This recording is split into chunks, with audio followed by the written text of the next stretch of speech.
各位好，欢迎回来。不出意外的话呢，本期节目应该是我们瓜子泡茶听 iPhone 系列的第100期节目了啊。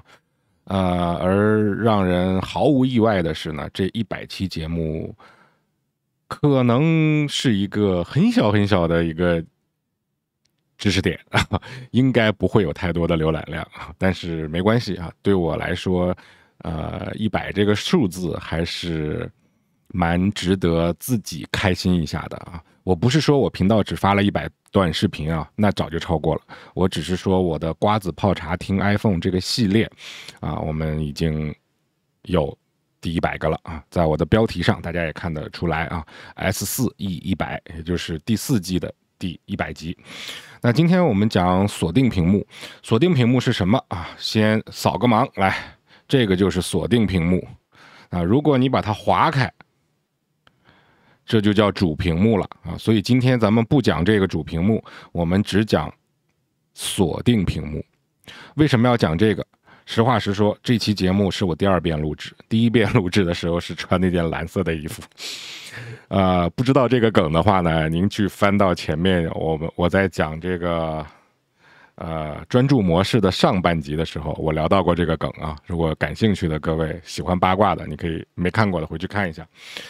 那正因为我之前聊过了专注模式了啊，所以我更有一个思路啊，去怎么样跟大家去聊这个锁定屏幕。原因是因为单聊锁定屏幕没什么好聊的，但是呢，如果你跟专注模式联系在一起的话，那个还是可以跟大家聊一聊的。为什么呢？因为专注模式里面非常人性化且偏高级的一个选项，就是可以在不同的专注模式下面去给你对应不同的锁定屏幕和主屏幕。那这个前提是你要先为不同的专注模式去创建不同的锁定屏幕。那正好借由这个机会，当然我不是说你创建锁定屏幕一定要根据你的专注模式来创建，这个不一定的啊。你就说我完全不用专注模式，但是我就希望有若干个锁定屏幕，这个绝对可以，没问题。这个锁定屏幕类似于什么呢？如果你拥有 Apple Watch 的话，你就会，我用一句话你就能明白了，它锁定屏幕就类似于 Apple Watch 的不同的表盘，而且连设置和更改的方式都几乎一模一样。那这个如果你没有 Apple Watch 的话，你在 iPhone 上先熟悉一下锁定屏幕怎么换，然后当你之后有 Apple Watch 了，你就也熟悉了。好，那我这个是默认的锁定屏幕，如果你想更换它，在空白地方，亮起来，在空白地方长按就会变小，对吧？下面有个编辑，用过 Apple Watch 的，是不是跟 Apple Watch 完全一样？变小之后，如果你已经设置好了几个锁定屏幕的话，你直接左右滑就可以了，直接左右滑。如果你想添加一个新的，比如说我想为我的上一期我举的例子是什么？吃饭的那个专注模式新建一个吃货的锁定屏幕啊，那这个时候我点加号，来，那首先进入到这个界面当中，我们可以映入眼帘的是这一个一个帮你预制好的不同的锁定屏幕，这些本身已经非常漂亮了啊，因为我手机没有联网啊，所以下面这些它没有读出来，已经非常漂亮了。如果这下面有你看中的，你直接点一下进去就好了。细节可以不用管它，起码一个漂亮的壁纸你先有了。那如果你想定义细节的话，可以在最上面这一排去选择你想要一个什么样性质的屏幕。那比如说我想要一个照片类的，哎呀，可惜我这里面也没有什么照片啊。我只有一个上次做 short 的时候给大家演示抠图的照片啊，就是一个证件照的照片。好，那姑且就是用这个吧啊。那我点了一张照片之后，你看它就会把这张照片放到锁定屏幕上了。那可能有观众会觉得你这不就是换壁纸吗？还真不完全一样。首先我换的不是这个主屏幕的壁纸，其次呢我换的是锁定屏幕，而且我可以有多个不同的壁纸来回切换，我还可以去自定义这些细节。你比如说我现在这个界面里面，大家不知道能不能看清楚啊？它有上中下3个位置可以让你让你进行精细的调整啊。中间这个字不必说是时间，这个是没有办法变成其他的内容的。但是呢，这个时间我们是可以，比如说改变它的字体，改变它字体的粗细，哎，能看出来啊。然后呢，我可以改变这个字体的颜色，哎，这个其实都是可以自定义的，你可以选择你喜欢的一个，你甚至可以点这个地球去选择什么阿拉伯数字、阿拉伯印度文、天成文、高棉文、缅甸文，你甚至可以选择一个像类似于这样的，对吧？那但是我相信我的观众大部分也不太会选这样的，还是正常的阿拉伯数字会比较好，但是它有这个功能，对吧？那除了这个以外呢，在这个时间的上半部分跟下半部分就是我们说的小组件了，而这个小组件它不是主屏幕上那个小组件，而是锁定屏幕小组件。点击上面这一条，你就可以看到你在下面可以选择不同的小组件，也就是说在时间的上面它默认是显示的是几月几号星期几和一个农历，因为你是中文的嘛，它显示农历。那我就蛮讨厌农历的，你可以把这个农历换成，比如说紫外线指数，比如说你最近的日程，比如如果你是为工作创建的话，你可以选择日历，它可以显示你最近的日程啊，这个在上面。你看，如果你是针对某一个专注模式去改的，你在此模式当中你最关注的信息，你可以放在这个上面。比如工作的时候你关注的是日历，下班之后你关注的是紫外线强度，那你就可以设置2个锁定屏幕，一个是对应到工作的专注模式，一个是对应到下班娱乐的专注模式啊。那这个设置完了之后，下面这个你可以不添加，也可以添加。那下面这个呢，如果你添加了，它就一般来讲就没有景深效果了啊。什么叫景深效果呢？就是图片当中的，比如说一个人吧，他的头可以挡在时钟的前面，这个就叫景深效果。我看能不能给大家去演示出来啊？试试看啊。演示出来了。我把头捏的小了一点，那就是这样，看到吗？这个人的头把这个时钟的数字给挡住了，有一种立体的效果，这个就叫景深效果。如果你要景深效果的话，你就不能添加这个时钟下面的小组件了。你看我现在是有景深效果的，但是如果我点一下时钟下面的小组件，比如说给它添加一个电池，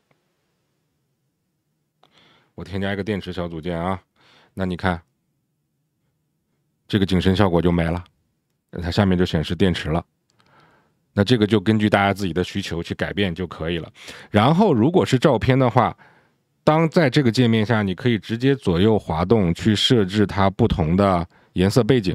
如果是人像照片，你还可以有这种效果，就它把人像的背景直接给你抠出来，换成一个纯色啊。我个人还是蛮喜欢这样的效果的啊。等你全设置好了之后，你点添加，然后它会问你是设为强指组合还是自定义主屏幕啊？是设为强指组合还是自定义主屏幕？这就印证了我刚才说的，这不是换壁纸。那因为在这个场合里面，如果你点设为强指组合，这个才是换壁纸，因为你的锁定屏幕和你的壁纸就会变得一致，因为是组合了嘛。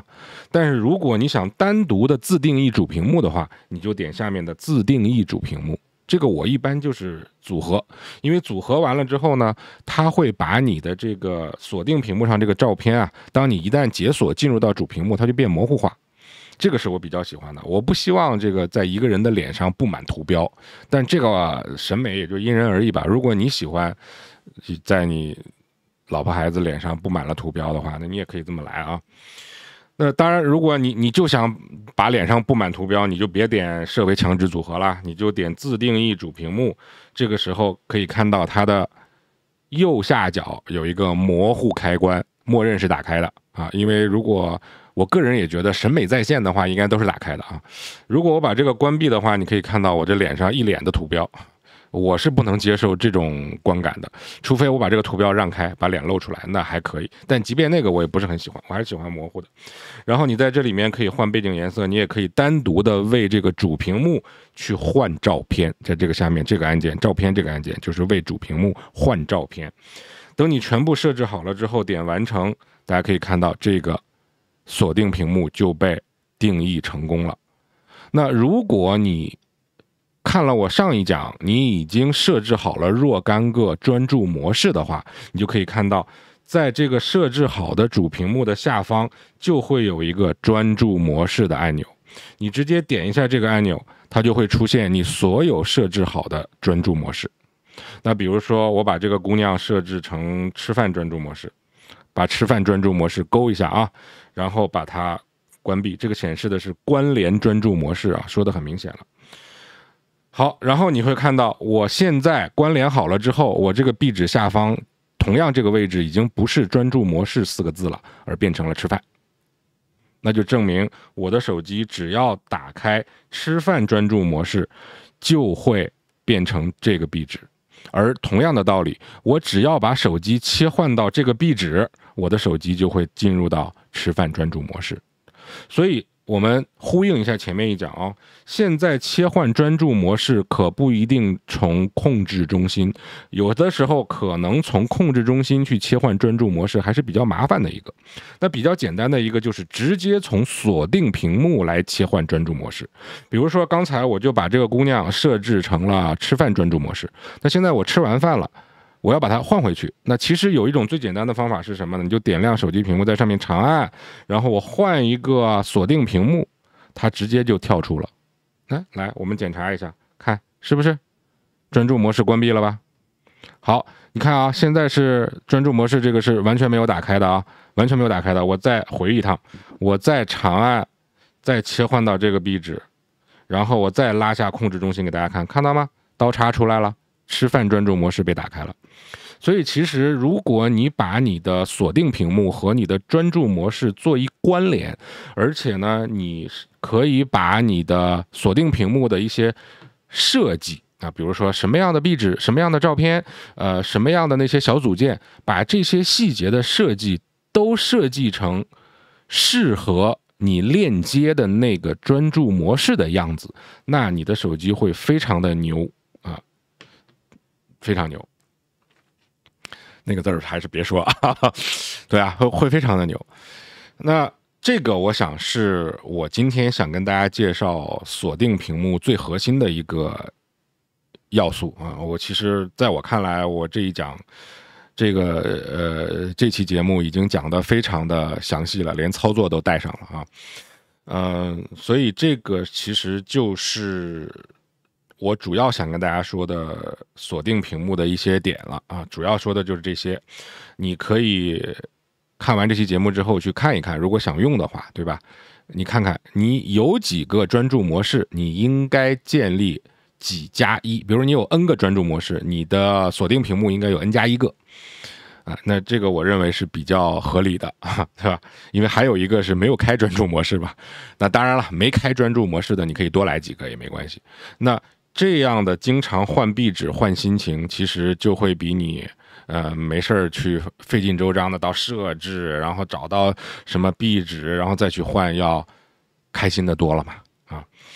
那关于这个锁定屏幕啊，我再多说一个啊，因为马上2024年的9月份就会发布最新的 iOS 18的操作系统，那会对我来说会有一个非常好的功能啊，就是可以把锁定屏幕下面的这2个按钮给关闭或替换掉。我不知道各位是不是有遇到过这种情况，就是走着走着路，你的裤兜突然亮了，就是这个手电筒不当心被误触打开了，或者我自己遇到过的，我突然在不知道在做什么时候发现我的大腿很烫，然后我就知道是手机发烫，但是其实我什么都没做呀，然后掏出来一看，它一直开着相机，不知道开了多久啊，就造成这个手机很烫，那我赶快把它关掉。这都是因为这2个按钮误触造成的。而在 iOS 17以前的版本，这2个按钮你是没有办法更改的，作为用户你是没有办法更改的。虽然它设置了误触，就是你不是说点一下就亮手电筒的，一定要长按啊，那它才会亮。为什么要长按呢？这长按就是怕你误触。但很多时候我们喜欢把玩手机啊，我就捏着手机在，你看，就哎，那你是不是长按了现在？所以这种情况下就会发生误触，还是会发生误触。所以我在升级到 iOS 18的测试版系统的时候，我就第一时间把这2个给换了，相机我也换了，手电筒我也换了。因为相机我可以，因为我现在用的是 iPhone 15 Pro Max 嘛，所以相机我是可以把它放到这个自定义按钮下面的，这个是我最喜欢的一个直接开启的功能，既能当快门，又能快速的启动相机，所以这个锁定屏幕上的相机我不需要了。手电筒是我最不想放到这儿的，所以我把2个都删了之后，我又放了1个进来。我不知道大家能不能猜到我放的是哪一个，因为刚才我已经剧透了一半了。我用的手机是iPhone 15系列，有自定义按键的。那自定义按键它取消了什么按键？静音按键啊，所以我是把静音放到这儿了。我觉得这个是对我来说最受用的一个功能啊。当然，大家现在应该除非你也升级到测试版，应该你还没有这个功能啊，还没有这个功能。我也不建议大家。没什么事儿就去刷测试版，除非你有备用机，或者你像我一样就爱好者，就是想玩那你就去刷。但凡你要问我怎么刷，我就不建议你刷了。因为这个就是证明你是普通用户，最好还是测试版，还是先保守一点。因为什么叫测试版？测试版另外一个名字就是充满 bug 的版本啊。如果你把你的主力机升为测试版，然后你又没有太多的这个能力去应对这些错误的话，其实对你来说是一个非常大的困扰啊。所以不建议一般的用户去升级，但是指日可待了嘛，对吧？到9月，大概一般来讲是9月中旬，就会有这个免费的系统更新放出来了。到时候我也会再次的做节目去提醒大家，如果有什么变化 ，iOS 18的节目我是肯定会做的。好，那今天的锁定屏幕这一期我们就先到这里告一段落，感谢各位的观看跟关注，我们下期再见。